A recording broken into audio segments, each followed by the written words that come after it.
Mari kita berdoa. Bapa, kami bersyukur untuk kesempatan kami dalam undangan spesial Tuhan hari ini. Kami berada di dalam rumah-Mu dan kami bersyukur Tuhan oleh karena hari ini ada momen spesial yang kami peringati, yaitu bagaimana Roh Kudus dicurahkan. Bapa, kami berdoa Engkau berkati agar firman Tuhan hari ini berkaitan dengan hari Pentakosta itu boleh membakar hati kami untuk kami dipenuhi oleh Roh Kudus-Mu di dalam setiap aspek kehidupan kami. Engkau berkati hamba-Mu, sempurnakan segala persiapan yang ada sehingga firman Tuhan ini boleh menjadi firman yang memberkati kami semua.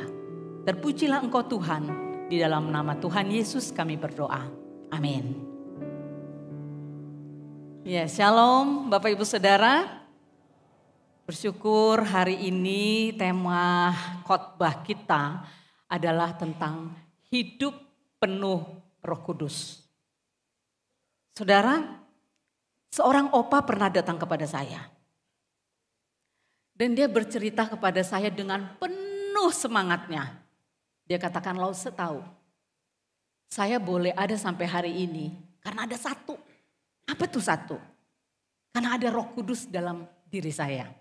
Setiap saya bangun pagi, saya selalu berdoa dan minta pimpinan Roh Kudus di dalam saya memasuki satu hari ini. Dan hal ini sudah dia lakukan sejak dia bersekolah, sejak dia kuliah, sejak dia kerja, bahkan sampai katanya tua bangka begini. Dia masih tetap bersandar kepada pertolongan Roh Kudus. Dan dia bisa katakan, lo lihat kan, saya gak sakit. Saya dalam keadaan yang baik. Bahkan berkat damai sejahtera Tuhan itu menjadi bagian saya. Karena apa? Roh Kudus. Dan dia mengajar saya, makanya lo andalkan Roh Kudus. Saudara, cerita ini membuat saya terbakar. Oh, betul. Karena Roh Kudus. Dan sebagaimana tema kita, hidup penuh Roh Kudus. Tentu itu ada yang mendahuluinya. Kenapa kita harus hidup penuh dengan Roh Kudus? Bukankah setiap kita yang percaya kepada Yesus, itu sudah ada Roh Kudus di dalam diri kita? Yang percaya katakan amin. Kayaknya gak semua. Berarti yang gak ngomong gimana? Ulangi ya. Setiap kita yang percaya pada Kristus, Roh Kudus itu sudah ada dalam diri kita. Amin. Wih, semua sampai di atas juga. Puji Tuhan.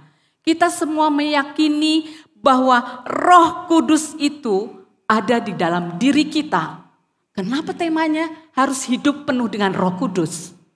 Ada kaitannya, karena hari ini kita merayakan hari Pentakosta.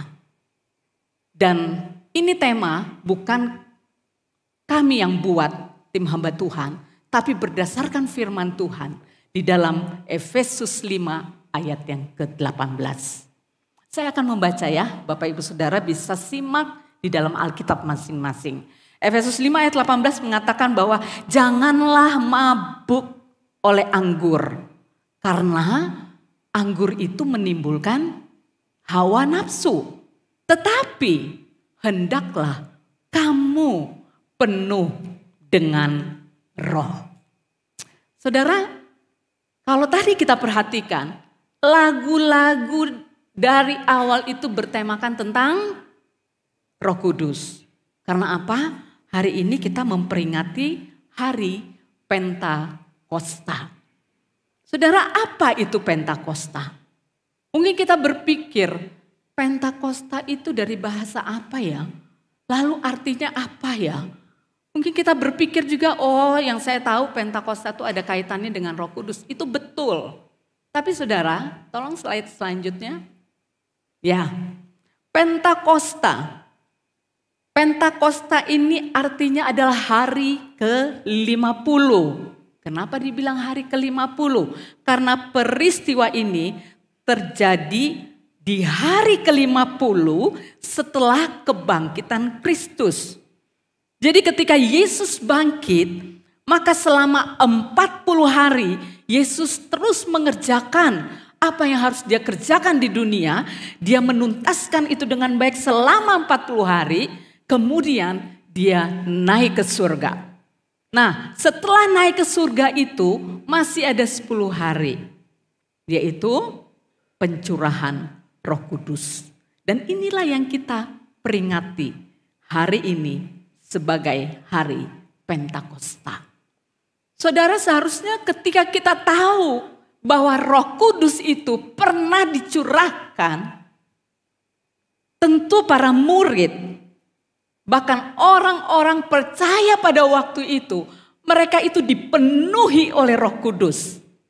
Tapi saudara, Roh Kudus ini enggak turun seenaknya dalam bentuk lidah api. Tapi Roh Kudus ini ditentukan oleh Bapa dan Anak. Dan saatnya Roh Kudus turun. Coba kita baca Yohanes 14 ayat 16 sampai 17. Yesus tahu bahwa orang percaya tidak dapat hidup tanpa seorang penolong. Penolong dalam hidup kita banyak. Pendamping kita mungkin bisa sebagai penolong. Tapi yang Yesus katakan kepada para murid dan orang percaya, bahwa aku akan minta kepada Bapa dan ia akan memberikan kepadamu seorang penolong yang lain. Supaya apa? Ia menyertai kamu selama-lamanya, yaitu Roh kebenaran. Saudara, lihat betul-betul ayat ini. Bagaimana Allah Tritunggal itu, Allah Bapa, Allah Anak, dan Allah Roh Kudus ada di dalam Yohanes 14 ayat 16 sampai 17 ini. Dan Yesus katakan, setiap orang percaya membutuhkan penolong. Tapi penolong itu bukanlah sesama kita. Penolong itu bukanlah apa yang ada di sekitar kita. Apa yang menjadi kekuatan kita. Tapi penolong itu hanyalah Roh Kudus. Makanya Yesus katakan penolong lain. Ada Allah Bapa yang menolong, betul. Kemudian ada Allah Anak, Yesus Kristus penolongmu. Tapi ada juga yang ketiga, yaitu Allah di dalam Roh Kudus yang akan menjadi penolongmu. Bukan berarti ketika Roh Kudus dicurahkan, maka Allah Bapa, Allah Anak itu bukan sebagai penolong, tidak. Mereka adalah 3 in 1, Allah Tritunggal di dalam satu. Dan fungsinya masing-masing mereka mendapatkan tempat untuk hidup kita. Amin. Nah saudara, saya berpikir betapa manusia percaya benar-benar spesial bagi Tuhan. Dia benar-benar menghadirkan penolong itu di dalam tiap-tiap pribadi. Dan pada waktu hari Pentakosta, para murid, para rasul, mereka dikatakan di dalam kisah para rasul, mereka dikatakan dipenuhi oleh Roh Kudus. Ketika mereka melayani, berbeda ketika mereka bersama dengan Yesus. Ketika mereka melakukan sebuah pelayanan, berbeda ketika mereka bersama dengan Yesus. Karena apa? Ada kuasa Roh Kudus itu yang ada di dalam diri mereka, sehingga pelayanan mereka betul-betul dikendalikan oleh Roh Kudus. Dan saudara, berbicara tentang dikendalikan oleh Roh Kudus, mereka punya semangat yang baru. Karena apa? Roh Kudus itu sudah turun. Mereka tahu Roh Kudus itu ada di dalam hati mereka. Sehingga apa yang mereka lakukan karena dipimpinan Roh Kudus. Mereka tidak bisa seenaknya mau melakukan ini dan itu. Mereka diarahkan, mereka dikontrol oleh Roh Kudus. Dan mereka dikendalikan oleh Roh Kudus. Sehingga apa? Mereka penuh dengan Roh Kudus. Dan kita betul-betul melihat bagaimana kehidupan para rasul. Mereka taat atas pimpinan Roh. Saudara, untuk taat atas pimpinan Roh itu enggak gampang, ya. perjalanan hidup kita, mungkin kita pilih-pilih. Mana aja nih yang Roh Kudus bisa pimpin gua nih. Giliran hal-hal yang oke, yang baik, kita bisa katakan ini atas pimpinan Roh Kudus. Amin. Tapi begitu ada hal-hal di mana kita menyimpang dalam kehidupan kita, Roh Kudusnya di mana? Apakah kita tidak meminta Roh Kudus bekerja di dalam diri kita dengan sepenuh hati kita? Saudara, para rasul, murid-murid Kristus, mereka taat untuk diarahkan, dikontrol, dan dikendalikan oleh Roh Kudus. Ada banyak hal dalam perjalanan hidup mereka disertai dan dipimpin oleh Roh Kudus. Dan mereka hidup dalam pelayanan. Tapi saudara tahu, meski mereka hidup dalam pelayanan, tidak semua yang mereka lakukan itu seturut dengan apa yang Roh pimpin. Kita lihat buktinya, bagaimana mereka dipimpin oleh Roh Kudus. Saudara, saya tidak akan bahas satu persatu semuanya ini, keempat hal ini. Tapi yang saya inginkan saudara bisa membaca bagian ini ketika saudara di rumah ya. Bagaimana Roh Kudus itu memimpin dan mengendalikan hidup para murid. Mereka disuruh melakukan ini dan itu. Mereka mengambil keputusan ini dan itu.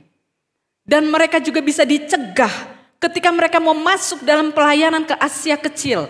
Roh Kudus bilang enggak, gue gak mau kalian di situ. Dan Roh Kudus itu mencegah mereka. Padahal apa? Mereka melakukan yang baik menurut kita. Ya pelayanan apa sih yang gak baik? Semua pelayanan tentu baik. Tapi di dalam kisah Rasul 16 ayat 6. Justru Roh Kudus mencegah mereka. Mereka tidak boleh masuk ke Asia Kecil. Mereka harus ke tempat lain di mana dipimpin oleh Roh Kudus. Bahkan di dalam kehidupan para murid, mereka diarahkan betul-betul oleh Roh Kudus.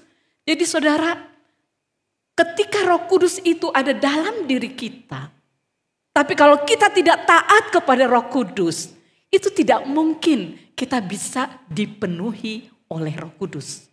Roh Kudus itu tetap ada di dalam hati kita, tapi kita tidak mempersilahkan Dia untuk mengisi seluruh ruang yang ada dalam diri kita. Sebetulnya saudara, ketika saya melihat bagian firman Tuhan ini, bagaimana Roh Kudus itu berperan di dalam kehidupan setiap orang percaya. Bayangin, kita mau apa-apa, itu karena disuruh Roh Kudus. Kita mau ambil keputusan apa-apa, itu keputusan Roh Kudus. Kita mau buat ini, Roh Kudus bilang jangan, itu gak boleh. Dicegah oleh Roh Kudus. Dan kita diarahkan betul-betul oleh Roh Kudus. Saudara, emang paling aman kalau kita punya penolong yang seperti ini. Betul.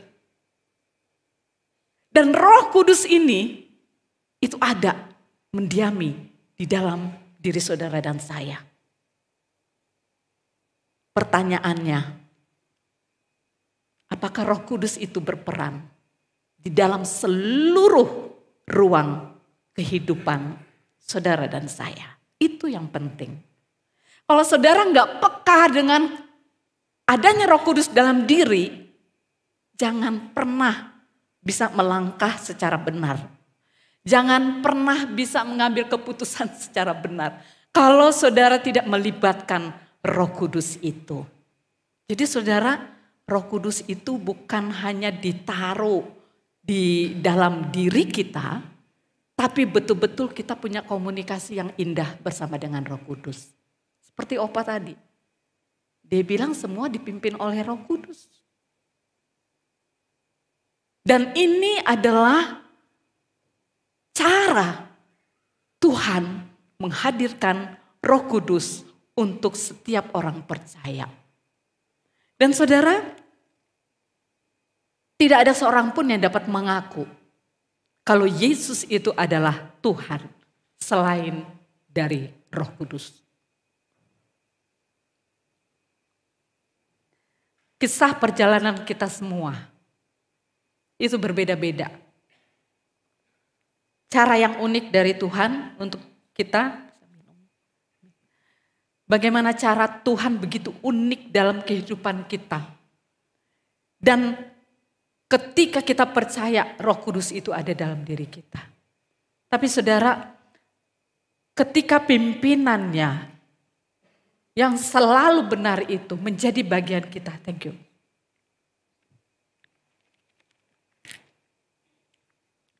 Ketika pimpinannya itu menjadi bagian kita, tentu kita tidak akan salah melangkah, saudara.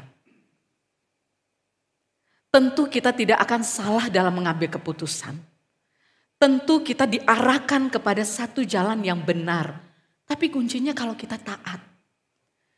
Nah makanya di dalam Efesus 5 ayat 18 yang kita baca hari ini, itu jelas mengatakan bahwa ada dua hal yang sangat kontras sekali, di mana orang yang mabuk oleh anggur dan orang yang hidup dipenuhi oleh Roh Kudus. Karena itu saudara, saya akan membahas ini. Janganlah mabuk oleh anggur. Saudara, anggur itu enak ya. Tapi kalau kebanyakan anggur itu, minuman keras itu juga enggak enak. Karena apa saudara? Ketika seseorang yang minum anggur secara berlebihan, kebanyakan itu sangat-sangat berbahaya. Dan Alkitab mengatakan, karena anggur menimbulkan hawa nafsu. Saudara, orang yang hidupnya dikendalikan oleh miras ataupun anggur, maka dikatakan dia akan mabuk. Dia akan menimbulkan hawa nafsu, hilang kendalinya. Dia akan keluar dari dirinya, kesadarannya itu akan hilang. Dan memang betul saudara, saya nggak punya pengalaman jadi orang mabuk ya. Tapi saya lihat di film-film bahwa orang mabuk itu tidak ada perbendaharaan yang baik yang bisa keluar dari hidup dia. Orang yang mabuk itu yang tadinya pemalu jadi berani. Beraninya itu konyol, melakukan segala sesuatu yang di luar kendalinya. Dan orang yang mabuk itu akan mengeluarkan sesuatu yang tidak baik dalam hidupnya. Saudara coba bayangkan. Mana ada orang mabuk yang tiba-tiba mengajak keluarganya, ayo kita berdoa. Ada seperti itu? Hah? Ada? Ada kan? Mana ada orang mabuk yang tiba-tiba ngajak keluarganya, ayo kita baca firman Tuhan. Ayo kita memuji Tuhan. Gak ada gitu saudara. Kalau ada temuin saya deh, saya pengen belajar dari dia gitu ya. Saudara, orang mabuk itu dikatakan dari firman Tuhan akan menimbulkan hawa nafsu. Dan saya baca di leksikon ya, ternyata kata hawa nafsu ini dipakai dengan istilah hidup penuh dengan kecerobohan. Itu kalau kita pakai bahasa Yunaninya adalah asotia. Kayaknya bagus ya asotia. Padahal itu artinya adalah kehidupan yang penuh dengan kecerobohan. Kehidupan yang penuh dengan sembrono. Kehidupan yang penuh dengan hal yang tidak baik. Yang akan keluar dari dalam dirinya.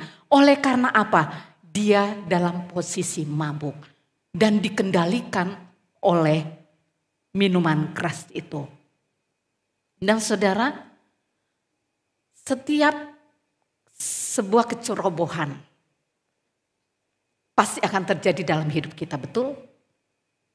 Saudara pernah hidup dalam ceroboh? Ceroboh dalam hal apa? Ki? Ceroboh dalam hal apa Ki? Belajar. Ini untuk yang mahasiswa. Dia bisa bilang dia ceroboh dalam hal belajar. Belum lagi sebagai seorang pasangan hidup. Suami, istri, anak. Dia pasti akan mengalami kecerobohan. Kalau dikendalikan dengan hal-hal yang tidak semestinya. Dan sebaliknya saudara, Di ayat berikutnya dikatakan hendaklah kamu penuh dengan roh. Berarti apa? Dikendalikan hidupmu dengan Roh Kudus yang mendiami di dalam hatimu. Saudara, kenapa sampai Paulus memakai dua hal yang kontras ini? Di luar kendali Kristus, engkau pasti akan ceroboh. Di luar kendali Roh Kudus, engkau pasti akan melakukan hal-hal yang sembrono dalam hidupmu. Dan di luar Roh Kudus, kendali Roh Kudus, engkau akan salah melangkah, salah melakukan apapun juga. Karena itu saudara, hendaklah kamu, saudara dan saya, penuh dengan Roh Kudus. Penuh dengan Roh Kudus berarti dikendalikan oleh Roh Kudus. Menimbulkan kebenaran di setiap ruang kehidupan kita. Saudara, Roh Kudus itu adalah roh kebenaran. Roh kebenaran di dalam Bapa, dan tidak ada hal yang tidak benar dikeluarkan oleh Roh Kudus. Karena itu saudara, ketika kita sebagai seorang yang percaya kepada Kristus, kita seharusnya mengeluarkan hal-hal yang benar di dalam hidup kita, di dalam ruang kehidupan kita, di dalam eksistensi kehidupan kita. Seharusnya kita mengeluarkan hal-hal yang benar. Dan ketika firman Tuhan mengatakan, hendaklah kamu penuh dengan Roh Kudus. Itu bukan sesuatu pilihan. Penuh apa enggak ya? Aku mau dipimpin oleh Roh Kudus apa enggak ya? Aku mau dikendalikan apa enggak ya? Itu bukan pilihan saudara. Tapi firman Tuhan ini sebagai sebuah perintah yang harus ditaati untuk setiap orang percaya, dipenuhi oleh Roh Kudus. Saudara, kalau Roh Kudus sudah memenuhi hati seseorang, dia penuhi itu bukan hanya untuk orang yang dewasa saja. Dia penuhi seseorang itu bukan hanya orang yang seperti Opa tadi cerita.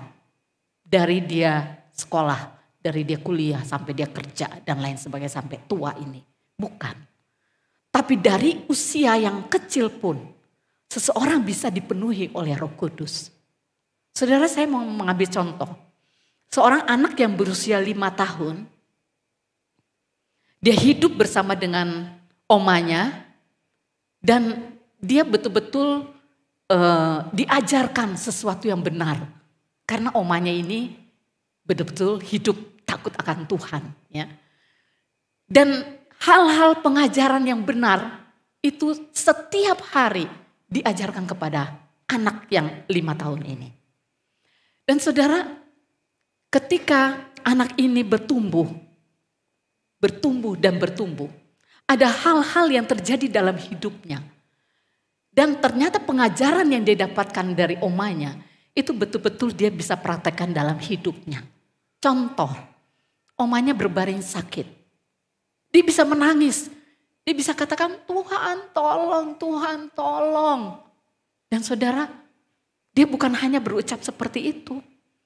Tapi dia bisa mengambil sikap berdoa di dekat tempat omanya sedang berbaring sakit dan di depan toilet, pintu toilet itu dia bisa berlutut dan dia bisa berdoa kepada Tuhan. 5 tahun dia bisa mengambil tindakan seperti itu.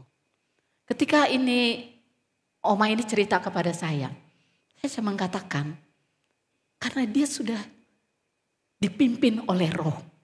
Setiap hari pengajaran yang baik itu berkumandang di kuping dia, ya, dan dia ucapkan itu sehingga tindakan dia di dalam Roh itu pun dia bisa lakukan itu dan dia berdoa buat omanya. Saudara, Roh Kudus itu tidak dibatasi oleh usia apapun untuk mengerjakan segala sesuatunya. Dia tidak dibatasi dengan waktu, bahkan ruangan. Dalam keadaan bagaimanapun dia bisa mengerjakan itu di dalam diri kita. Saudara, ada banyak orang di sini yang memiliki ketakutan dan trauma. Tapi trauma itu tidak akan pergi kalau saudara tidak mempersilahkan Roh Kudus untuk mengambil alih trauma itu. Ada banyak kelemahan dalam diri kita. Mungkin kita bisa cerita kepada teman-teman kita. Aku tuh gak bisa ini loh. Aku kayaknya bodoh loh. Aku tuh gak bisa melakukan hal ini dan itu. Saudara, Roh Kudus yang ada dalam diri kita itu, dia mampu untuk melakukan semuanya. Dan tidak ada yang tidak bisa dia lakukan. Dia pasti bisa melakukannya. Asal saudara bisa membuka diri, membuka hati. Mempersilahkan Roh Kudus mengambil alih seluruh kehidupan saudara. Dan dipimpin oleh Roh Kudus itu butuh ketaatan dari setiap kita. Saudara, tentu kita lebih senang dong kalau kita mau melakukan ini dan itu seenaknya kita. Mau-maunya kita. Karena kita rasa itu yang paling benar. Tapi saudara, kalau kita kembali lagi untuk dipimpin Roh Kudus, itu berarti apa? Kita gak bisa seenaknya untuk melakukan ini dan itu. Karena itu Roh Kudus yang ada dalam diri kita, hendaknya itu berapi-api di dalam kita. Ya. Semangat, ada dorongan yang Roh Kudus kendalikan di dalam diri kita untuk melakukan segala sesuatunya. Jadi berarti apa saudara? Gak ada satupun di antara kita yang bisa mengatakan bahwa kalau saya ada sampai hari ini, itu karena diri saya. Gak ada. Itu semua karena pimpinan Roh Kudus. Karena kita percaya bahwa Roh Kudus yang dikirimkan oleh Bapa di dalam Yesus Kristus itulah Roh Kudus yang bersama dengan kita, yang akan menolong dan menyertai kita. Saudara, ada banyak pengalaman hidup kita tentunya. Bagaimana Roh Kudus memimpin kita. Tapi mungkin ada juga pertanyaan di siang hari ini ketika saudara dengar firman Tuhan ini. Untuk dipenuhi Roh Kudus. Apakah seluruh ruang kita sudah dikendalikan oleh Roh Kudus? Saudara, tadi kita menyanyikan satu pujian. Mengalirlah kuasa Roh Kudus. Roh Kudus yang ada di dalam diri kita. Bukan Roh Kudus yang pasif. Tapi Roh Kudus yang bisa mengalir bersama dengan hal apapun yang kita lakukan. Saudara percaya bahwa Roh Kudus itu yang mengendalikan diri kita. Ada banyak ruang di dalam hidup kita. Di dalam diri kita sendiri ada mata, ada pikiran, ada hati kita, ada tangan kita, kaki kita, telinga kita, mulut kita. Bahkan di dalam keberadaan kita, baik itu mungkin di rumah, di gereja, di tempat pekerjaan, di sekolah, di mana saja saudara. Tetap Roh Kudus itu memiliki peran yang sangat penting dalam kehidupan kita. Saudara, kalau seandainya saat ini kita berpikir, kenapa ya hatiku sering jahat sama orang? Atau kenapa ya mataku masih sering mau melihat hal-hal yang tidak baik? Kenapa ya mulutku masih sering ngomongin orang? Ya, mulutku masih sering bisa menghakimi orang. Mulutku masih sering berpikir membicarakan hal-hal yang buruk tentang orang. Kenapa ya pikiranku masih menjadi pikiran yang jelek terhadap orang lain. Pikiranku penuh dengan kecurigaan terhadap orang lain. Bahkan mungkin kenapa ya aku ini sebagai orang yang sangat-sangat tidak berharga. Sehingga apa? Ada hal yang membuat kita minder. Membuat kita merasa bahwa ini aku sekarang seperti ini. Saudara, Roh Kudus yang ada di dalam diri kita adalah roh yang menggerakkan kita untuk melakukan segala hal di bawah kendali Dia. Karena itu apa yang menjadi ruang di mana kita tidak melibatkan Roh Kudus. Mari di dalam masa hari Pentakosta ini, dalam masa-masa mengingat kembali bagaimana pencurahan Roh Kudus itu terjadi dan mereka semua dipenuhi oleh Roh Kudus, kita pun juga akan mengalami hal yang sama. Pertanyaannya adalah, apakah kita mau dikendalikan oleh Roh Kudus itu? Roh Kudus adalah roh kebenaran yang menginsyafi, yang membawa orang kepada kebenaran. Kalau tidak baik, berusaha untuk baik melalui pekerjaan Roh Kudus. Dan saudara, Roh Kudus bekerja bagi semua orang percaya. Roh Kudus secara leluasa sebetulnya bisa bekerja di dalam diri kita, di dalam pelayanan kita, di dalam pekerjaan kita, di dalam rumah tangga kita, di dalam segala hal Roh Kudus mampu mengerjakan sesuatu. Tergantung pada kita, taat dan mau kepada pimpinan roh atau tidak. Saudara, tema hari ini adalah hidup dipenuhi Roh Kudus. Dan saya rindu agar kita semua bisa hidup di dalam pimpinan Roh Kudus. Orang lain yang berjumpa kita bisa melihat bagaimana Roh Kudus berperan dalam setiap perkataan kita, dalam setiap ucapan kita, dalam setiap apa yang kita lakukan. Orang lain bisa melihat bagaimana Roh Kudus berperan dalam hidup kita. Karena itu saudara, biarlah hari ini kita bisa belajar dan melihat bagaimana perbedaan yang begitu sangat-sangat jelas antara dikendalikan oleh anggur dan juga dikendalikan oleh Roh Kudus. Dan firman Tuhan hari ini dapat mengubahkan hidup kita untuk taat dan mau dipimpin oleh Roh Kudus. Sebagaimana hari ini kita memperingati bagaimana Roh Kudus dicurahkan. Dan kita pun harus hidup dipenuhi oleh Roh Kudus itu. Amin. Mari kita berdoa. Bapa, kami bersyukur hari ini kami memperingati hari Pentakosta. Dan kami tahu cerita ini. Bagaimana Roh Kudus itu turun.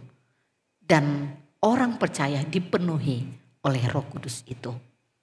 Hari ini Tuhan, kami bersyukur ketika kami percaya kepada Kristus. Roh Kudus sudah ada di dalam diri kami.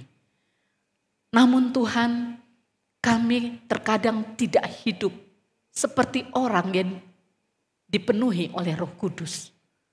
Ada banyak hal kekurangan kami. Ampuni kami Bapa. Dan tolong kami untuk peka terhadap Roh Kudus yang bekerja di dalam hidup kami. Di dalam setiap ruang hidup kami Tuhan. Dan kami ingin dipenuhi oleh Roh Kudus-Mu. Ketika kehadiran kami, apapun yang kami lakukan, kami ucapkan, kami pikirkan. Semua sesuai dengan pimpinan dan kendali daripada Roh Kudus. Sehingga kami tidak salah. Karena Roh Kudus adalah roh kebenaran di dalam diri kami yang memampukan kami untuk benar di dalam setiap langkah kehidupan kami. Terima kasih Tuhan, kami bersyukur untuk firman-Mu di hari ini. Demi nama Yesus kami sudah berdoa. Amin. Tuhan Yesus memberkati Bapak Ibu Saudara.